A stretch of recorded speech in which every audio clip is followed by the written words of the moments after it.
Good morning and welcome to the Lakers Lowdown. I'm Anthony Irwin. Today on the show, what a weekend, right? Lakers got a big win. We are getting ready for the quarterfinals of the in-season tournament that the Lakers get to participate in and get an extra game against a really tough team. Again, a really big win against a good team. They got some wings back, and I think Darvin Ham did a good job in using them. Max Christie looks like he's really carved out a role for himself. But of course, we have to start with the biggest news of the weekend. Apparently, Ime Udoka wants all the smoke with LeBron? Huh? I mean, I guess we have to break it down, right? We have to. We have no choice in the matter. So in the fourth quarter or so, the Lakers were up by 16, I believe. And we're in full control of the game. The Rockets were pretty frustrated. Ime Udoka, after Tari Eason was at the free throw line, and Cam Reddish kind of bumped him, and Cam winds up getting a tee. Right, Fred VanVleet steps to the free throw line. You get some jawing back and forth between everybody who was on the court. And eventually you see Ime Udoka kind of call Eason over to the sideline. And that's where we pick things up. Here's a clip of that moment. There's not a fighter out there. All they're doing is selling wolf tickets. All right. Now, in that clip, I'm going to play it again. In that clip, watch what Udoka says here, right? He's now yelling onto the court. It appears, it was in LeBron's direction. So he's yelling at LeBron, what I think has now been figured out. You're either watching this on Monday morning or you are listening to this on Monday morning. In this clip, he pretty clearly says, you guys are acting like bitches, right? And that is a very loaded word among professional athletes, and I think specifically Black professional athletes. That is not a term that you want to use. Again, here's where I think everything really takes a turn. There's not a fighter out there. All they're doing is see him there. You see him there. wolf tickets. Stop acting like bitches, man. Stop acting like bitches. All right. So the next clip I'm gonna play is from somebody, a fan had their phone ready to go, where you can see LeBron saying, like, don't throw that term out there loosely, right? Don't use that term so loosely. So here's that one.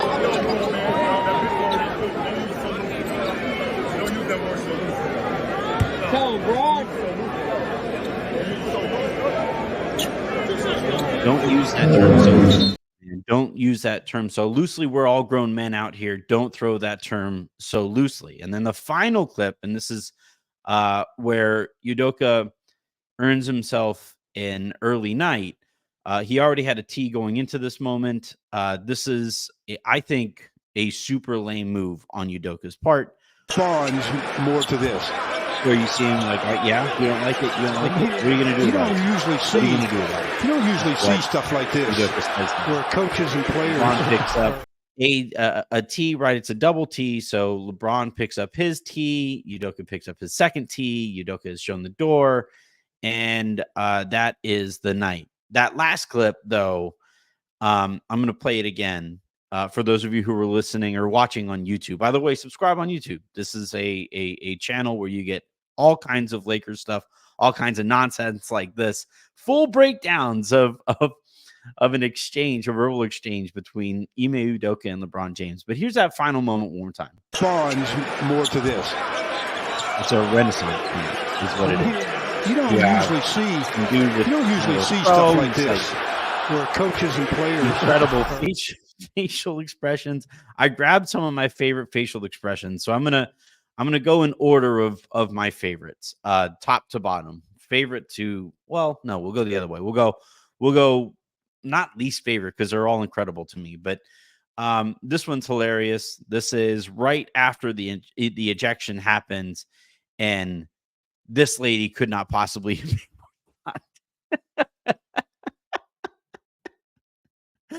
Like, she's just like, oh, what? And she would have been the most shocked person in this group if not for this lady who like falls backward in her chair. Oh my God, the humanity. Oh, um, she is, of some different, I think, cultural background. And I recognize this reaction from my own mom, who, yeah, if something happens in front of her and she just like runs out of words to use, she just leans back in her chair and just, oh my God, you know, it's like there are no words to there are no words, no English words that she would maybe know in that moment to like, fully extrapolate the emotion of that moment.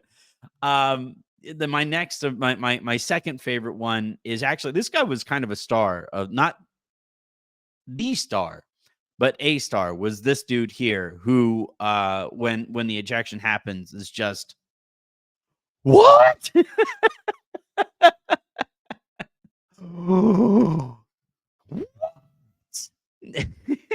So that was incredible. That was everybody's face in that section was pretty well summarized by that guy.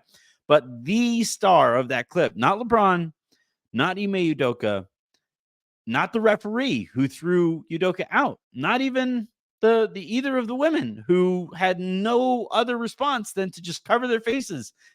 No, the star of that clip is this dude who actually works for the Houston Rockets and spent the entirety of that clip looking upon his boss essentially with like, you're not gonna, oh, okay, you are gonna do this thing, okay, all right. I'm gonna go back. I'm gonna play that last clip where Ime Udoka does actually get thrown out one more time, so you guys can zoom in on my favorite guy of that video. Responds more to this. He's just you don't usually see stuff like this where coaches and players. Oh, all right. Well, I better prep the assistant coach who's going to be coaching the rest of this game, which was over by that point, right? The Lakers, a little bit later, build almost a 20-point lead. They wind up losing a chunk of that lead, and they wound up winning the game by only 10 points. But yeah, just an incredible, hilarious moment for a variety of reasons. I think my favorite reason that I find that the most funny is that the internet immediately jumped to the conclusion that LeBron essentially teased Udoka for fumbling Nia Long. And I'm not going to comment one way or the other on that, but you can't fumble Nia Long. You just cannot do that. So yeah, that was the biggest moment of the weekend here for the Lakers. That was LeBron James and Ime Udoka going back and forth. LeBron, after the game was asked about it, said that apparently he and Udoka were talking about their Thanksgivings and how they went. Maybe Ime said that like the best dish at a Thanksgiving table is like cranberry sauce. In which case, you know what? You do deserve to get ejected for that kind of an opinion, right?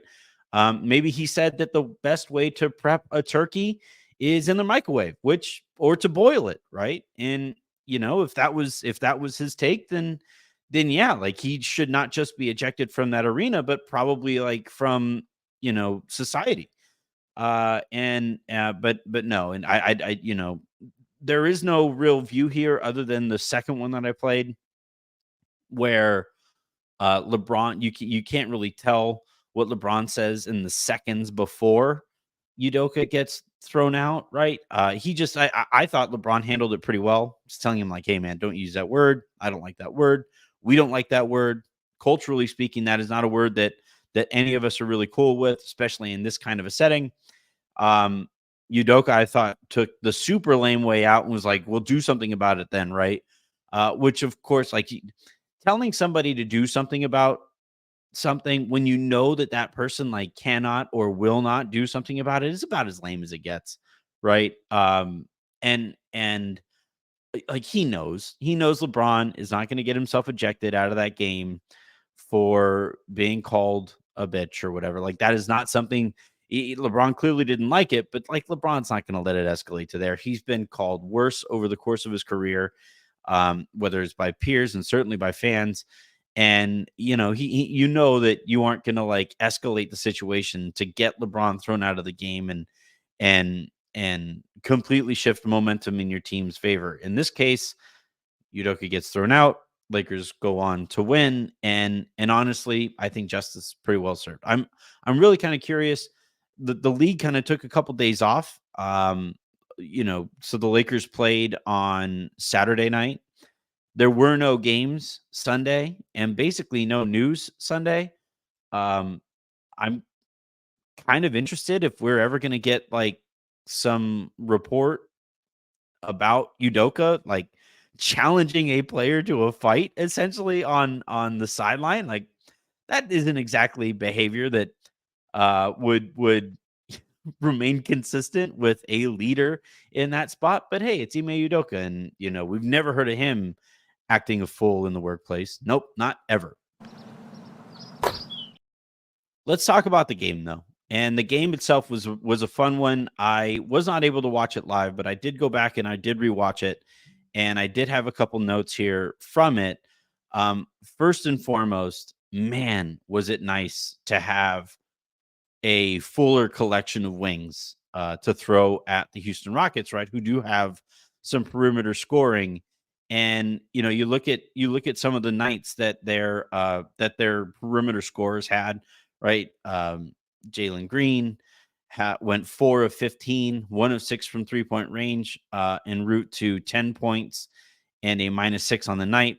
Fred VanVleet played 40 minutes, 7 of 15 from the floor, which is fine. 4 of 7 from 3-point range, which is fine. 22 points, but was a -22 in the game. I just his numbers look fine, but I never thought that he was very comfortable on either real side, especially defensively. I didn't think he was okay with like the amounts of size that the Lakers were able to put on the court at basically all times on the perimeter, having more guys available. And yeah, like from Tari Eason, it's just not Houston's small guys never looked all that comfortable out there. And it's not like their big guys did much better, right? Alperen Şengün, who has given the Lakers some issues with some physicality that he offers. He goes 8 of 25 from the field, which is well below what he normally shoots. And now, of the players, I think he was the least negatively impactful on the Rockets, other than the guys who came in at the very end, which in a second I'm going to talk about some of the garbage time that we have seen so far from the Lakers. And I do kind of think it's a bit of a reflection on him. We'll talk about that in a second. But yeah, like the Lakers were able to spend, Taurean Prince gets 29 minutes, Cam Reddish gets 24 minutes, Max Christie gets 29 minutes, and this was with Rui Hachimura not playing in this one. Apparently, he went through warmups and was not very comfortable, so they decided to not, make him available for the game. Jared Vanderbilt did play 14 minutes, pretty whatever performance from him, but having that many wings available and that much size and that much athleticism and length available.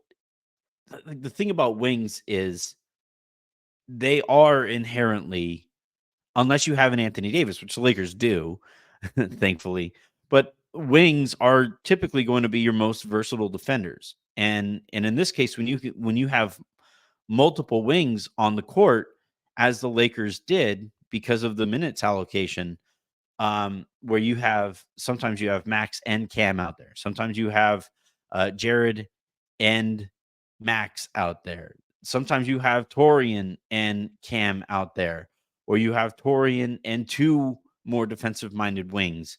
That allows your defense to do so many cool things. You can do more switching. You can play the passing lanes differently, where you can a wing, a good athletic wing like Cam, right? The thing that makes Cam special defensively, Cat Reddish, is that he can play a passing lane. He could be in a passing lane effectively without being as far into the passing lane as, say, like, D'Angelo Russell or Austin Reeves, where if Russell or Reeves are going to deflect a pass, it's because, like, the offensive player accidentally hit them with the ball. Cam, though, can be a few steps over and still impact that pass, whether it comes in the form of a steal or just a deflection. Max is very good at this too. And that kind of length just really changes who the Lakers are defensively, and frankly, who they are just generally, right? Coming into the season, you thought, well, they would be this offensive, this kind of efficient juggernaut on offense, and they would maybe play enough defense to get by.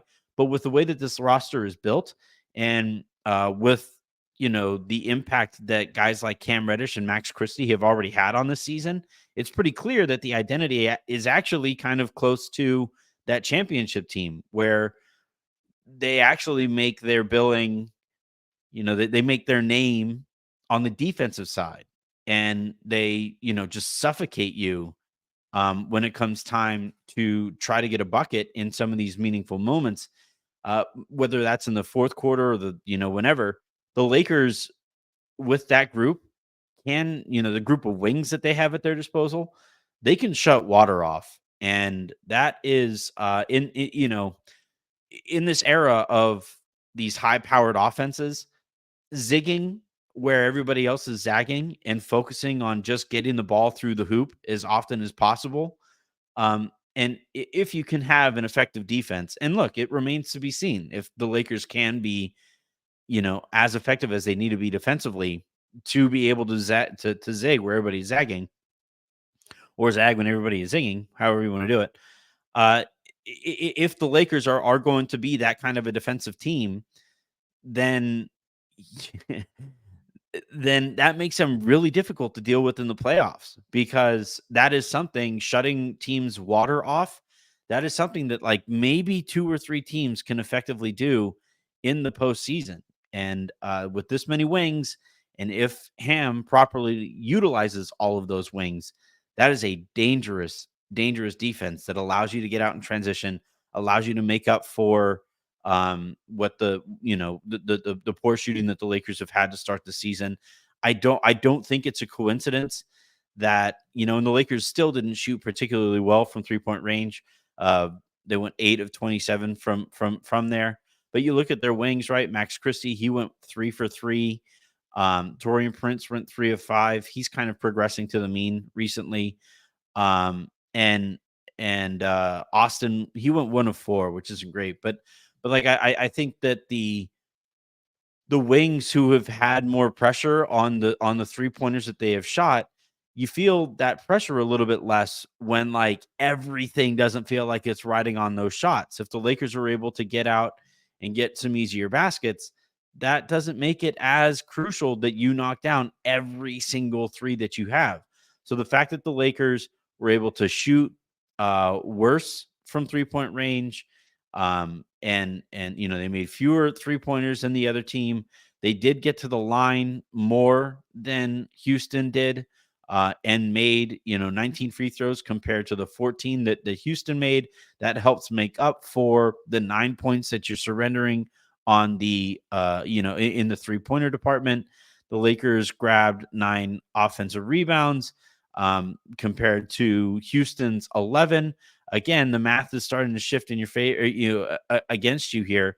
But Houston turned the ball over 16 times, and the Lakers turned the ball over only 9 times.